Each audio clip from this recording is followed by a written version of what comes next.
Mr. President, there's a scripture in the Bible in the book of Ezekiel, chapter 33, somewhere around verse 6. And that scripture talks about a watchman on a wall. And his job is to simply say, there's danger coming. Very important job. The watchman's job is to simply say, there is danger coming. I had that conversation, as Senator Perdue spoke about, 5 years ago. I didn't find anyone on the other side willing to engage in that conversation then.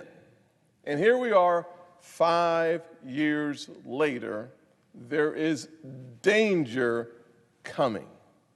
I want us to hear this clearly, because as we look out in the streets of America and we see more unrest and we see more challenging situations, realize that there is danger coming. The watchman's responsibility is to call out the danger, as the bloodshed happens, the blood, according to Ezekiel, will not be on the hands of the watchman. But if he does not shout out, if he does not articulate that there is danger coming, then the blood is on his hands. Mr. President, there is danger coming. We are in dangerous times. The source of this danger is not the failure of this bill on this floor at this time. Nope. This is merely a symptom of the danger that I believe is right in front of us. This is only a symptom of a much deeper issue, a systemic problem. Let me explain. I'm a kid who grew up in poverty, abject poverty in many ways. There's much worse poverty in America and certainly around the world than I grew up in. I'm talking about the poverty where when you come home and you hit the light switch, there's no light. I'm talking about the kind of poverty that when you had a phone attached to the wall and you picked it up, there's no sound. There are people who lived in worse poverty than I, but that is poverty from my perspective. And I lived in that poverty, and one of the challenging situations of poverty that manifests is hopelessness. And I was that hopeless kid in America, mired in poverty, in a single-parent household, under the impression that the only way I can escape poverty is through athletics or entertainment. I was hopeless. And from 7 years old to 14 years old, I drifted, and all drifting leads in the wrong direction. I failed out of high school, embarrassed my mom, who was working 16 hours a day, because I felt like there was no hope in this country for a little black boy like me. 14 years old. Failed Spanish, English, world geography, and civics. Civics, as we all know, is as close as it gets to failing politics. I will say that this body as a whole today is failing civics. We're failing in politics. But as the Lord would have it, I had an amazing mother who believed that it was her responsibility to pray me out of the hard situations I found myself. And then I had the good fortune of meeting a mentor after I got through summer school. They redirected me. I pulled myself together with the help of a powerful family, a praying grandmother, and a whole lot of faith. And I caught up with my class. I graduated on time, earned a small football scholarship, went to college, earned a degree in political science. Along the way, as a youngster, I joined the NAACP, joined the Urban League, joined many organizations in the community, because I knew that a part of my responsibility was to be socially engaged in making a difference, no matter how small that difference could be. The one organization I didn't even think about joining was the Republican Party. Why would I ever think about joining the Republican Party? Because growing up, every African American, every black person I knew of was wed to the Democrat Party. Because it's better to have a seat in the room than be outside. That was the heritage I grew up in. Let me fast forward to where we are today, and I'll return to that. Today, I lost a vote on a piece of legislation that would have led to systemic change in the relationship between the communities of color and the law enforcement community. We would have broken this concept in this nation that somehow, some way, you have to either be for law enforcement or for communities of color. That is a false binary choice. It's just not true. This legislation spoke to the important issues that have brought us here today. We wouldn't be here if it were not, as Senator Perdue alluded to, the death of yet another African-American man, George Floyd. His murder is why the country has given us the opportunity to lead. And my friends on the other side just said no. Not no to the legislation. They just said no. And why am I saying that they didn't just say no to the legislation? It's because along the way, I sat down with many of them and said, what do you need? And Senator Schumer sent a letter telling, I believe it was Senator McConnell, there were 5 things in the legislation that needed to be improved. I said, let's give them the 5 amendments. I sat down with more senators, and they said, wait. There's not just 5, there's 20. I said, how about 20 amendments? And they walked out. You see, this process is not broken because of the legislation. This is a broken process beyond that one piece of legislation. It's one of the reasons why communities of color, young Americans of all colors, are losing faith in the institutions of authority and power in this nation, because we're playing small ball. We're playing for those in the insulated chambers. We're playing for presidential politics. That's small ball. Playing the big boys game is playing for the kids who can't represent themselves. And if you don't like what you see, change it. We offered them opportunities, at least 20 I offered, to change it. And their answer to me was, you can't offer us 20 amendments. I said, why not? They said, well, because Mitch McConnell won't give you 20 amendments. I spoke to Mitch McConnell. He says, you can have 20 amendments. I told them that. We went to a press conference yesterday, and we said an open process. They didn't want an open process. They want one thing, and I'm going to get to that. So I asked my friends, I said, what is it? What is it you don't like about where we're going? And they said, well, the data collection area. This is a problem. The data collection area is a problem. I'm like, well, tell me the problem. Well, the problem is that we're not collecting data. I'm like, well, wait a second. I could have sworn when I wrote the legislation, we were collecting data. So I flipped through the pages and realized we're collecting data for serious bodily injury and death. They said, well, we want to collect data on all uses of force. I said, put it in an amendment and I'll support it. That was just one bone of contention. I said, well, tell me another one. They said, our bone of contention is that we need you to ban no-knock warrants because of the Breonna Taylor situation. I said, your bill does not ban no-knock warrants for the Breonna Taylor situation. Your bill bans it for federal agents. There's not a Secret Service agent showing up at Breonna Taylor's door.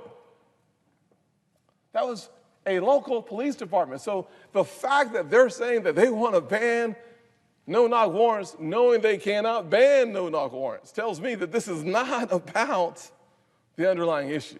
It's bigger than that. I said, well, I'll give you an amendment, though, and we can have that fight on the floor of the United States Senate.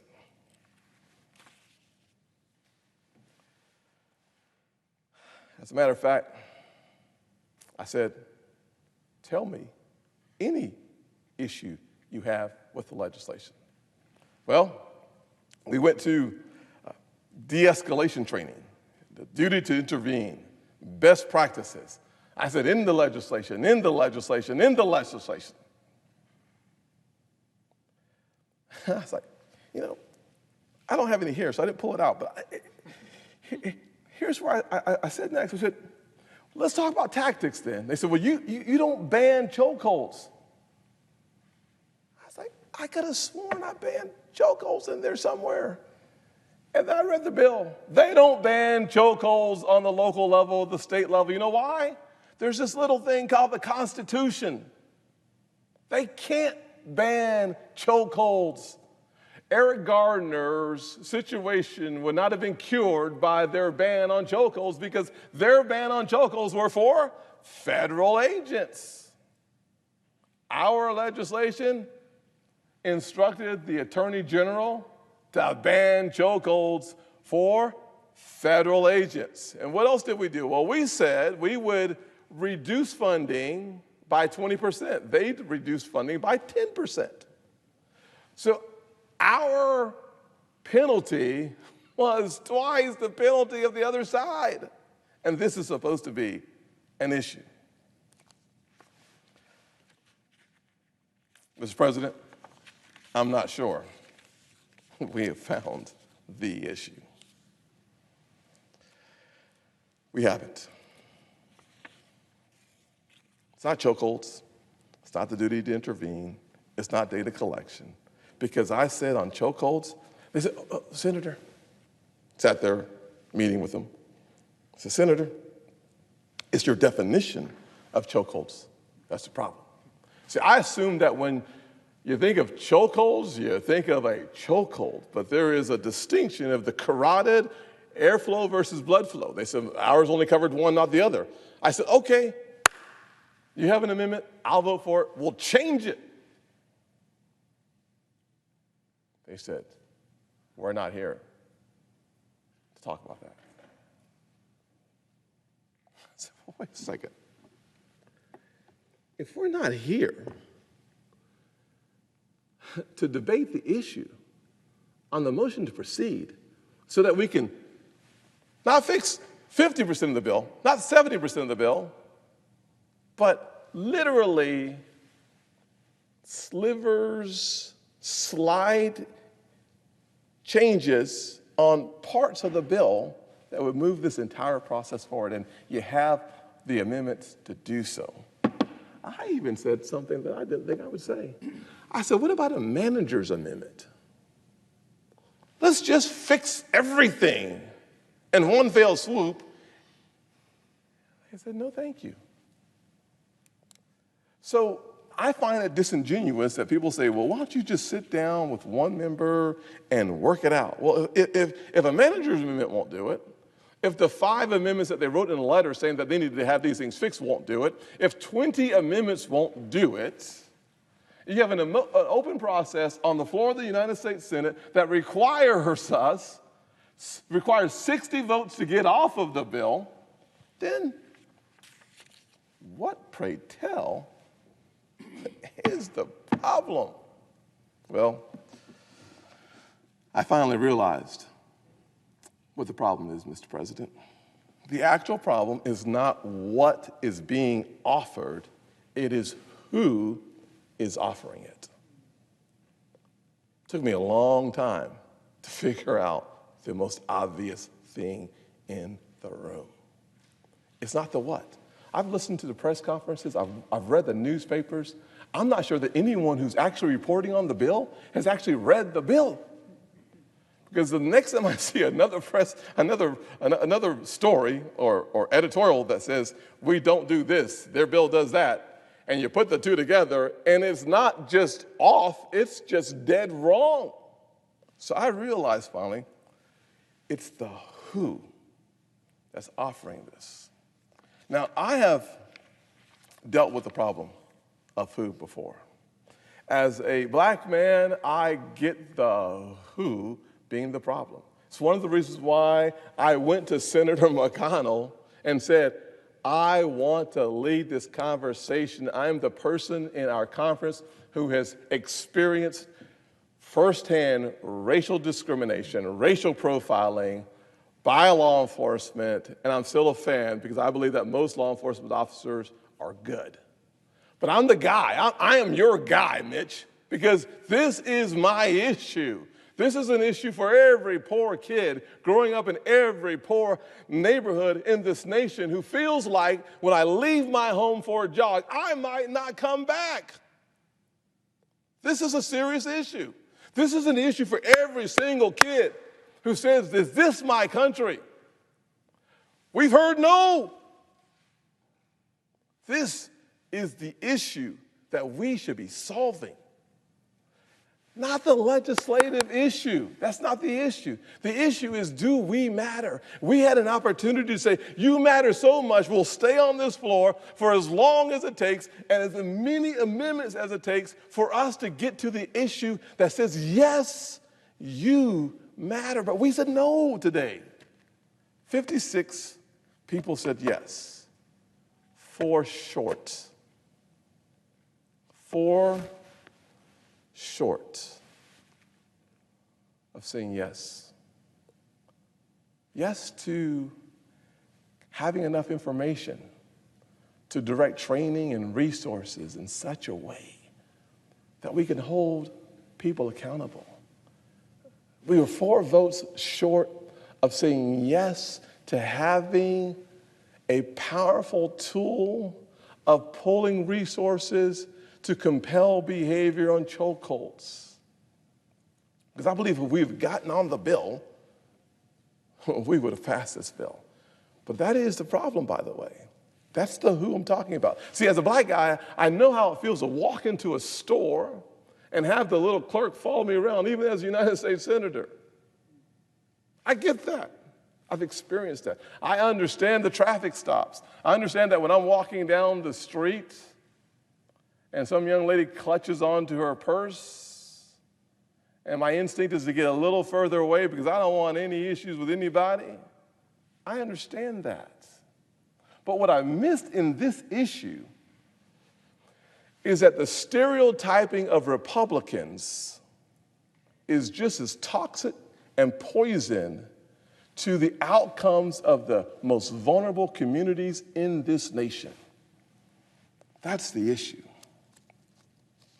When Speaker Pelosi says, one of the most heinous things I can imagine, that the Republicans are actually trying to cover up murder, the murder of George Floyd, with our legislation.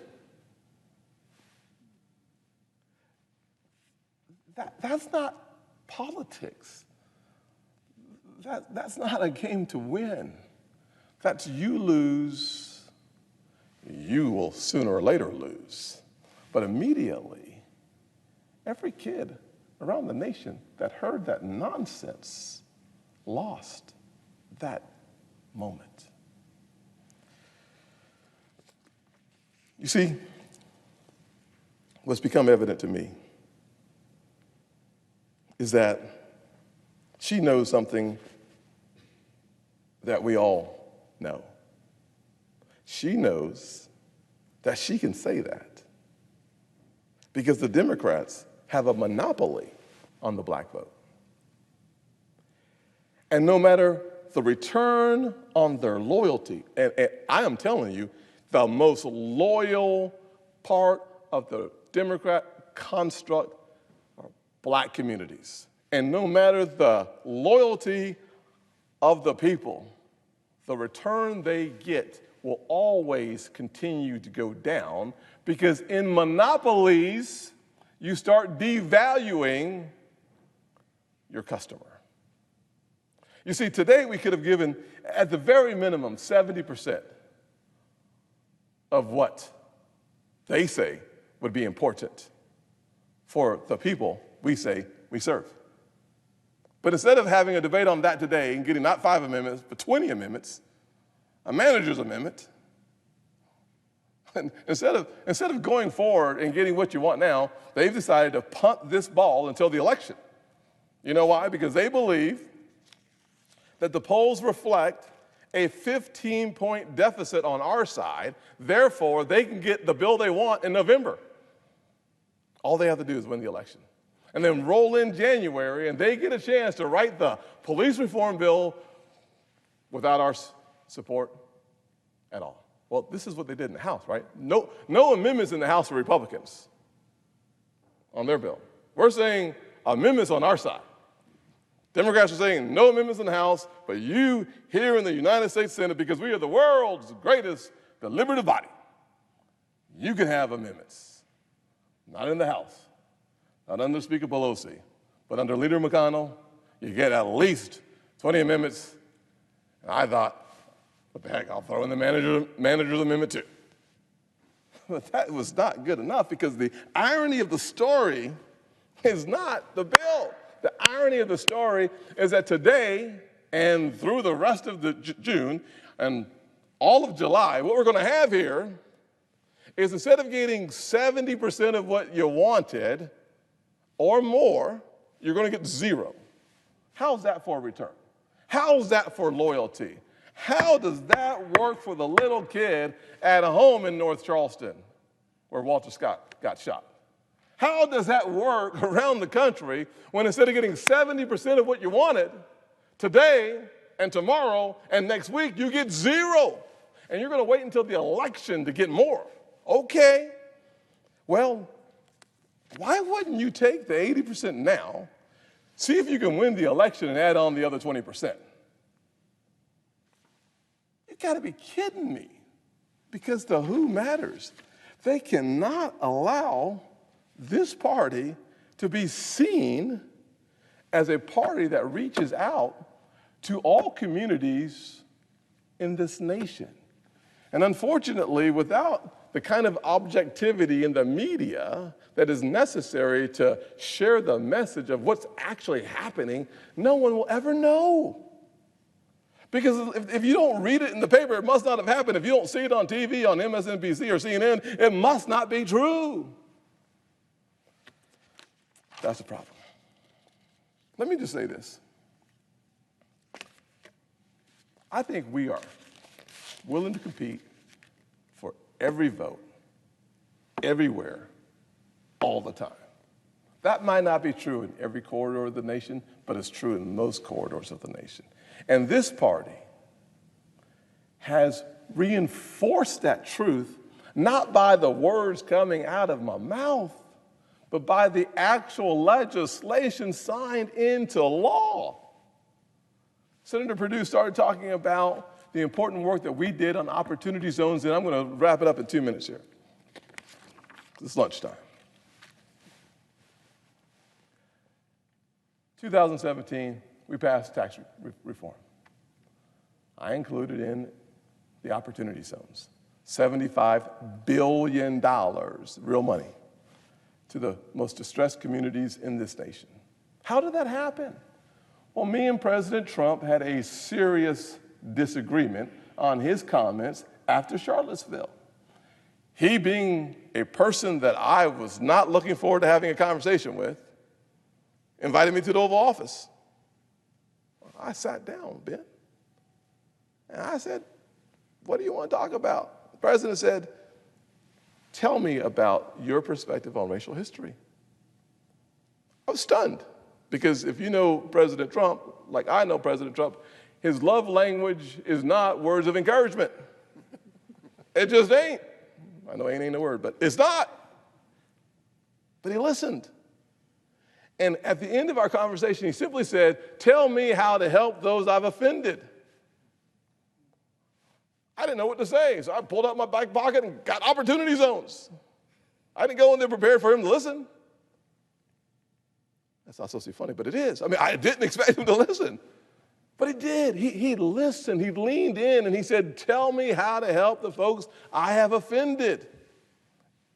I said, well, let's work on opportunity zones together. He said, yes. I was like, what? He said, yes.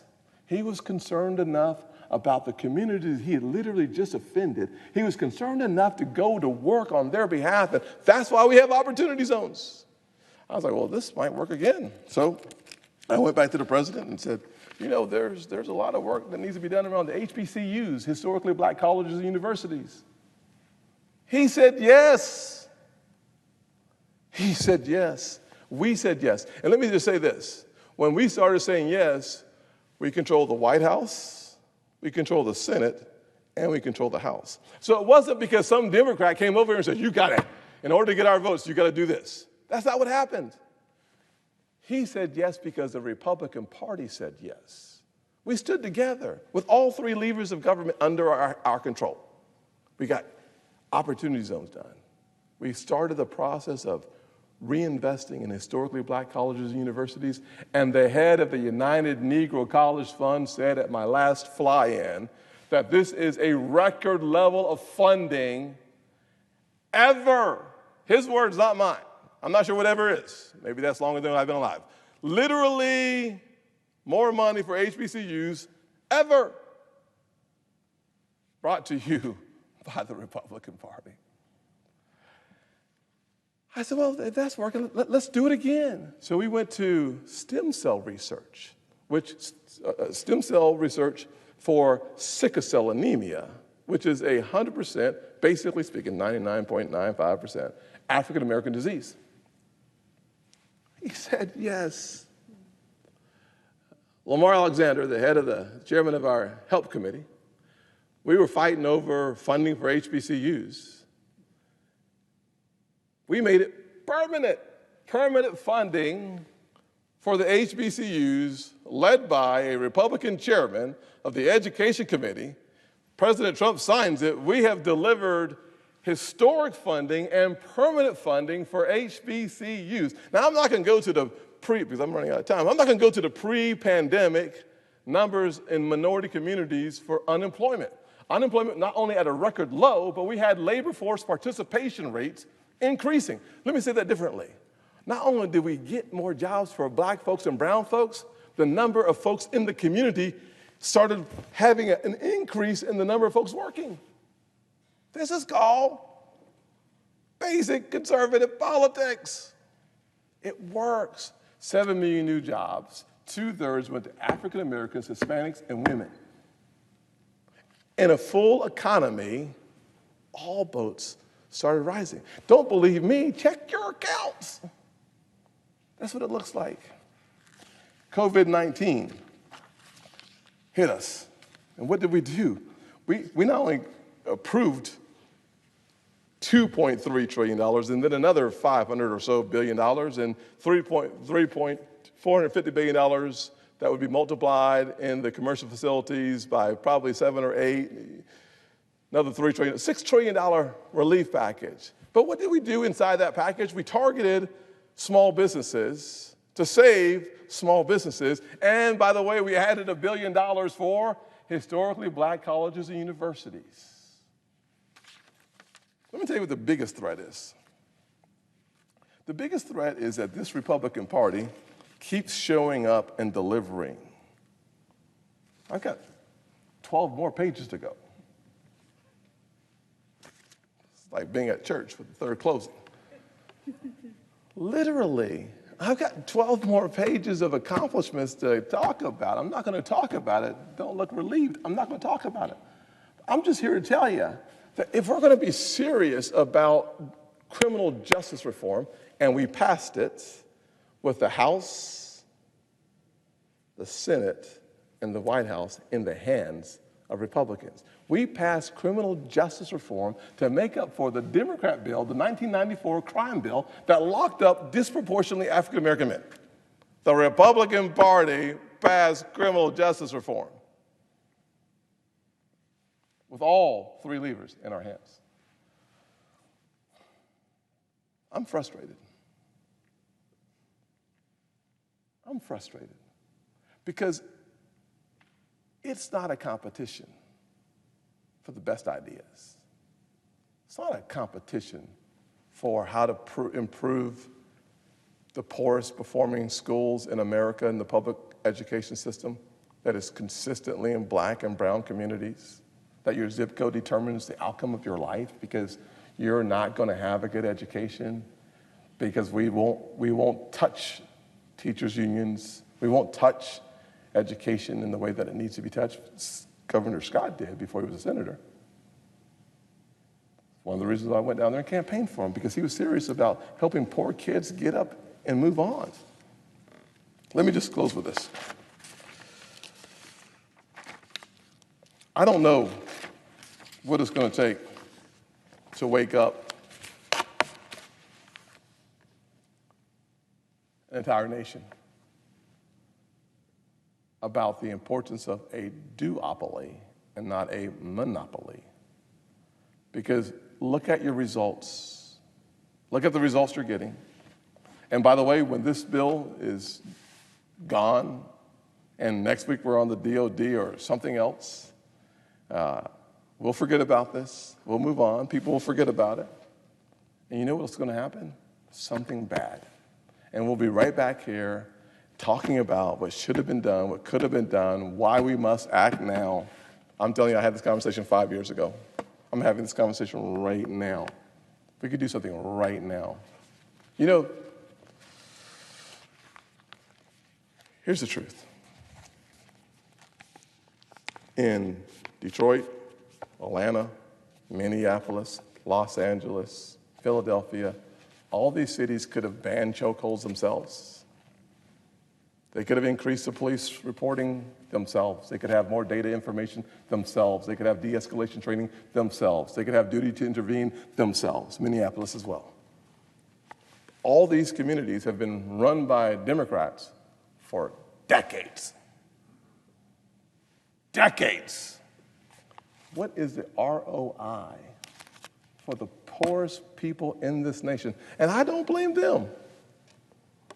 I blame an elite political class with billions of dollars to do whatever they want to do, and look at the results for the poorest, most vulnerable people in our nation. I'm willing to compete for their vote. Are you?